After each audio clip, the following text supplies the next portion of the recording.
সুপ্রিয় ছাত্রছাত্রীরা, আমি তোমাদের মুশফেকা ম্যাম বলছি। আশা করি তোমরা সবাই সুস্থ আছো, ভালো আছো।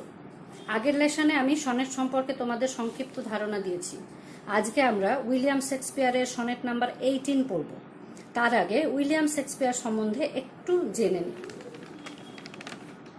জন ও মেরি শেক্সপিয়ারের তৃতীয় সন্তান উইলিয়াম শেক্সপিয়ার 1564 সালের 23 এপ্রিল স্ট্র্যাটফোর্ড অন অ্যাভনে জন্মগ্রহণ করেন। আর্থিক অসচ্ছলতার কারণে তিনি ঠিকমতো পড়াশোনা চালিয়ে যেতে পারেননি। পরিবারকে সাহায্য করার জন্য তাকে তার বাবার ব্যবসায় যোগদান করতে হয়। অ্যান হ্যাথওয়ের সঙ্গে তিনি বিবাহ বন্ধনে আবদ্ধ হন, যিনি তার চেয়ে 8 বছরের বড় ছিলেন। এরপর শেক্সপিয়ার তার ভাগ্য পরীক্ষার উদ্দেশ্যে তার জন্মস্থান ত্যাগ করে লন্ডনে আসেন। মনে করা হয় যে প্রথম দিকে তিনি একটি প্লে হাউসে নাটক দেখতে আসা সম্ভ্রান্ত দর্শকদের ঘোড়াগুলির দেখাশোনার দায়িত্বে নিযুক্ত ছিলেন। এই সময় তিনি একটি নাট্য কোম্পানির সঙ্গে পরিচিত হন। খুব শীঘ্রই তিনি অভিনেতা হিসেবে মঞ্চে আবির্ভূত হন। ভাগ্য সহায় হয় এবং শেক্সপিয়ার নাট্যকার হিসেবে পরিচিতি পান। তিনি সেই সময় বিখ্যাত নাট্যকারদের একজন হয়ে ওঠেন। একের পর এক তার নাটক মঞ্চস্থ হতে থাকে। আর্থিক উন্নতির সাথে সাথে তিনি মান সম্মান ও খ্যাতি অর্জন করেন। 1616 সালে 23 এপ্রিল খ্যাতির চূড়ায় অবস্থানরত অবস্থায় স্ট্র্যাটফোর্ড অ্যাট অ্যাভনে তিনি শেষ নিঃশ্বাস ত্যাগ করেন। শেক্সপিয়ার মোট 37টি নাটক লিখেছেন।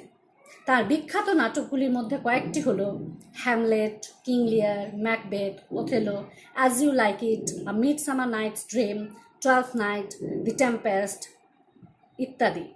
তিনি কিছু কবিতা লিখেছেন। এছাড়াও তিনি 154টি সনেট লিখেছেন, যেগুলির গুরুত্ব তার নাটকগুলির চেয়ে কোনো অংশে কম নয়। ক্লাস 11-এ তোমরা শেক্সপিয়ারের কয়েকটি নাটক পড়েছ। ড্রামাটিস্ট শেক্সপিয়ার সম্পর্কে তোমাদের ধারণা আছে। এখন আমরা সনেটিয়ার শেক্সপিয়ারকে জানব।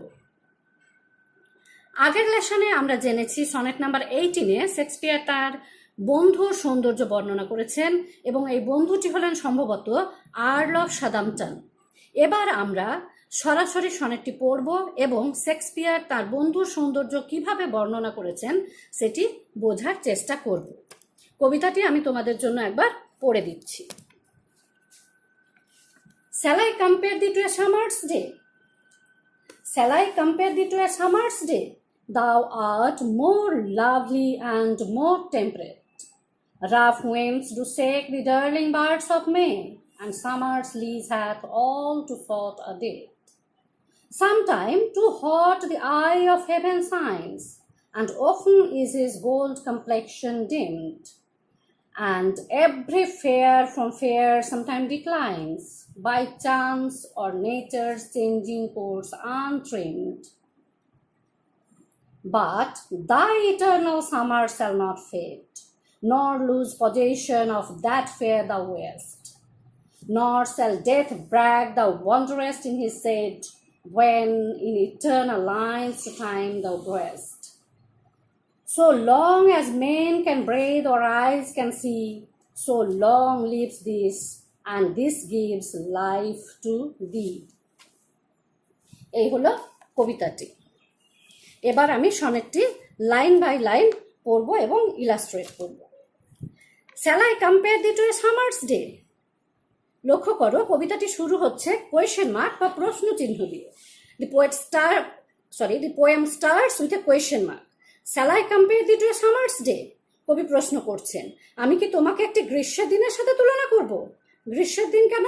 কারণ ইংল্যান্ড শীত প্রধান দেশ। এখানে সারা বছর আবহাওয়া খুব ঠান্ডা থাকে। গ্রীষ্মকালে তাপমাত্রা বৃদ্ধি পায় এবং আবহাওয়া ও প্রাকৃতিক সৌন্দর্য সেখানকার মানুষের কাছে দারুণ উপভোগ্য হয়। কবি তার বন্ধুর সৌন্দর্যকে তাই গ্রীষ্মের মনোরম আবহাওয়ার সাথে তুলনা করেছেন। A summer day is graceful and charming. The poet's friend is also attractive in his beauty. Thou art more lovely and more temperate. Thou মানে হচ্ছে you, art are, এই দি, thou, art এগুলি হচ্ছে poetic use. পোয়েট্রিতে কবি ব্যবহার করেন, কবিতায় কবি ব্যবহার করেন। You are more lovely and more temperate. Thou art more lovely and more temperate দাঁড়াচ্ছে you are more lovely and more temperate. তুমি হচ্ছ অনেক বেশি সুন্দর এবং অনেক বেশি টেম্পারেট অর্থাৎ মনোরম, কমফর্টেবল। কবির বন্ধুর সৌন্দর্য গ্রীষ্মকালের মনোরম দিনের চেয়ে অনেক বেশি সুন্দর। His friend's beauty is much more attractive and impressive than the summer's day. Rough winds do shake the darling birds of May.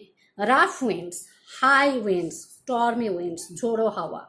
Darling, lovely, beautiful, সুন্দর। Birds, ফুলের কুড়ি, অর্থাৎ যে সুন্দর সুন্দর ফুলের কুড়ি মে মাসে ফুটে থাকে। Rough winds do shake the darling birds of May. গ্রীষ্মকালে ঝোড়ো হাওয়া অনেক সময় সুন্দর ফুলের কুড়িকে ঝরিয়ে দেয়, যার ফলে গ্রীষ্মকালের প্রাকৃতিক সৌন্দর্য ধ্বংসপ্রাপ্ত হয়।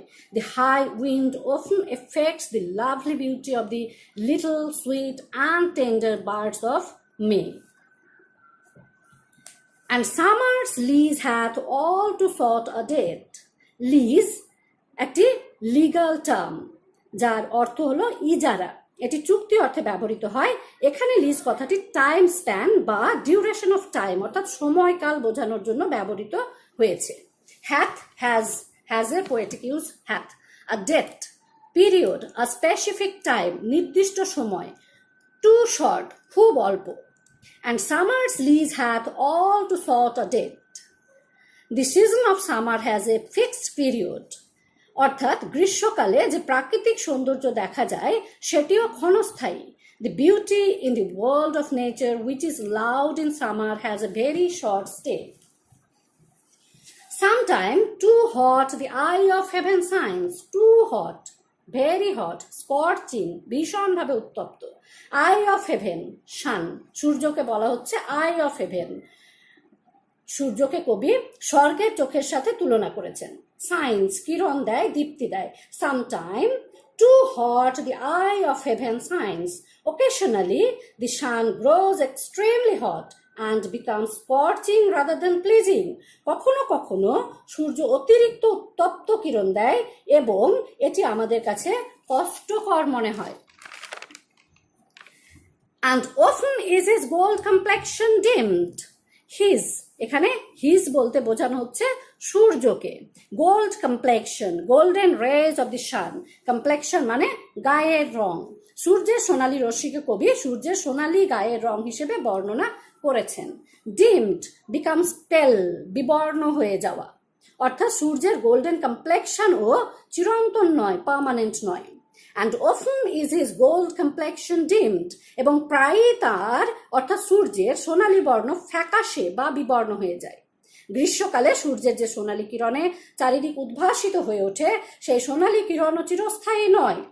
এটিও মাঝে মাঝেই মেঘে ঢাকা পড়ে যায় এবং এর ঔজ্জ্বল্য হারিয়ে বিবর্ণ হয়ে পড়ে।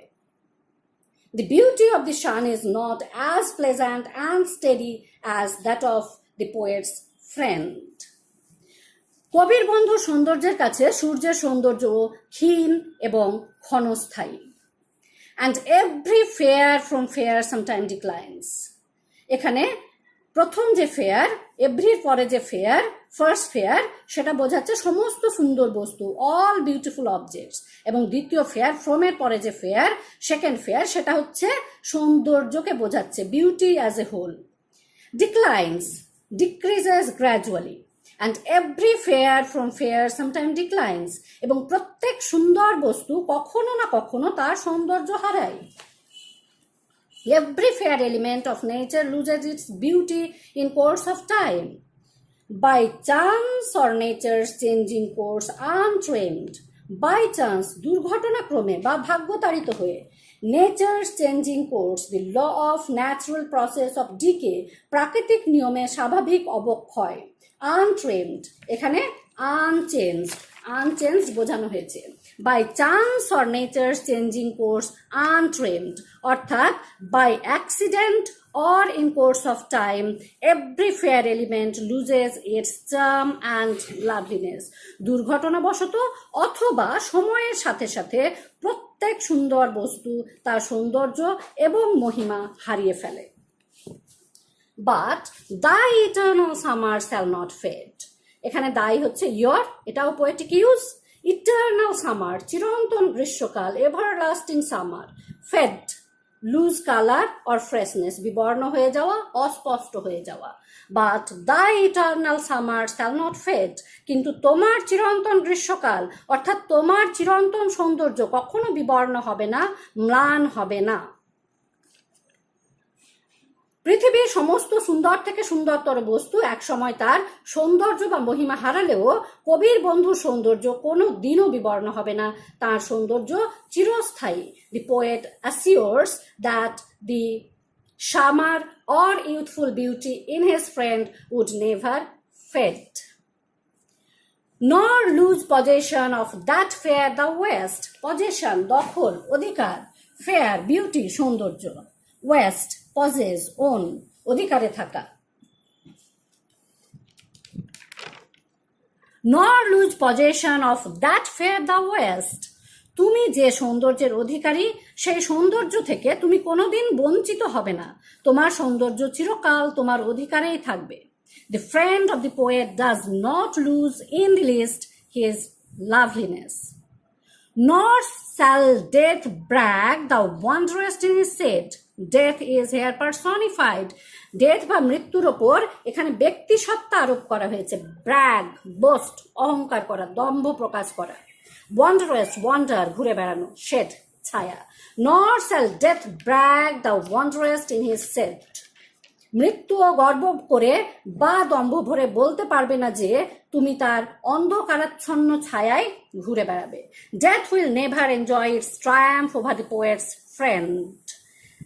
যে মৃত্যু সর্বগ্রাসী, সর্বব্যাপী, সেই মৃত্যু কবির বন্ধুর সৌন্দর্যকে হারিয়ে জয়লাভ করতে পারবে না। The poet emphasizes the triumph of his friend's beauty over death. বরং কবি মৃত্যুর উপর তার বন্ধুর সৌন্দর্যের জয় প্রতিষ্ঠা করেছেন। When in eternal lines to time thou growest, eternal lines, immortal verses, lines that will remain eternal, Amar Kabita. This sonnet number 18. Growest, বেড়ে ওঠো, thrive, flourish. When in eternal lines to time thou growest, যখন সময়ের কাছে হার না মানা এই অমর কবিতার লাইনের মধ্যে তুমি বেড়ে উঠবে। According to the poet, his fair friend will not decay but grow ever with time through the deathless lines of the poet. কবির অমর কবিতার লাইনের মাধ্যমে কবির বন্ধুর সৌন্দর্য অমরত্ব লাভ করবে। So long as men can breathe or eyes can see. So long, যতদিন, as long as, breathe, শ্বাস প্রশ্বাস নেওয়া। Eyes can see, চোখ দেখতে পাবে, অর্থাৎ মানুষ পড়তে পারবে। Men can read. So long as men can breathe or eyes can see, যতদিন মানব জাতির অস্তিত্ব থাকবে অথবা মানুষ পড়তে সক্ষম থাকবে। As long as the human race remains alive or men can read. So long lives this and this gives life to thee. So long, ততদিন, lives this poem, lives the sonnet number 18. এই কবিতাটি বেঁচে থাকবে, এই sonnet number 18 বেঁচে থাকবে। This gives life to thee, এই sonnet number 18 তোমাকে জীবন দেবে। এই সনেট নাম্বার 18 এর মাধ্যমে তুমি অমরত্ব লাভ করবে। So long lives this and this gives life to thee. ততদিন এই সনেট নাম্বার 18 বেঁচে থাকবে এবং এটি তোমাকে জীবন দেবে। The sonnet makes the poet's friend ever living. It is through the lines of this sonnet that the friend shall remain ever alive. এই sonnet number 18 এর লাইনগুলি কবির বন্ধুকে চিরদিন বাঁচিয়ে রাখবে, অমরত্ব প্রদান করবে। এবার আমরা পুরো সনেটটি অর্থসহ আরেকবার পড়ে নিই। Shall I compare thee to a summer's day? আমি কি তোমাকে একটি গ্রীষ্মকালীন দিনের সাথে তুলনা করব? Thou art more lovely and more temperate. তুমি অনেক বেশি সুন্দর এবং অনেক বেশি মনোরম। Rough winds do shake the darling birds of May. ঝোড়ো হাওয়া মে মাসে সুন্দর কুড়িগুলিকে ঝরিয়ে দেয়। And summer's lease hath all to sort a date. এবং গ্রীষ্মকালের মনোরম আবহাওয়ার জন্য নির্দিষ্ট সময়কাল ভীষণ সীমিত।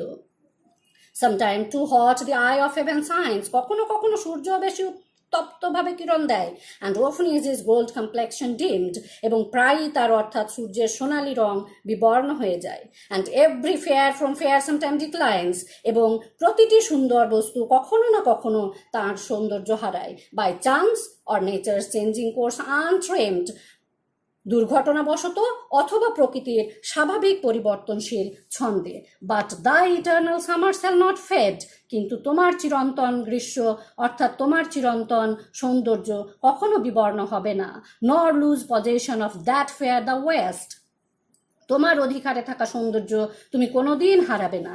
নর shall death brag thou wander'st in his shade, মৃত্যুও কখনো গর্ব করতে পারবে না যে তুমি তার মৃত্যু উপত্যকার ছায়ায় পদচারণা করছো। When in eternal lines to time thou growest, যখন অমর কবিতার লাইনের মধ্যে তুমি বেড়ে ওঠো। So long as men can breathe or eyes can see, যতদিন মানুষ বেঁচে থাকবে, যতদিন মানব জাতির অস্তিত্ব থাকবে অথবা চোখে দেখতে পাবে অর্থাৎ মানুষ পড়তে সক্ষম থাকবে, so long lives this and this gives life to thee, ততদিন এই কবিতাটি, এই সনেট নাম্বার 18 বেঁচে থাকবে এবং এই সনেটটি তোমাকে জীবন দেবে, বাঁচিয়ে রাখবে। আশা করি সনেটটি তোমরা বুঝতে পেরেছ। তবুও কোথাও কোনো রকম অসুবিধা হলে বা বুঝতে না পারলে আমার সাথে কন্ট্যাক্ট করো। আজ এ পর্যন্ত।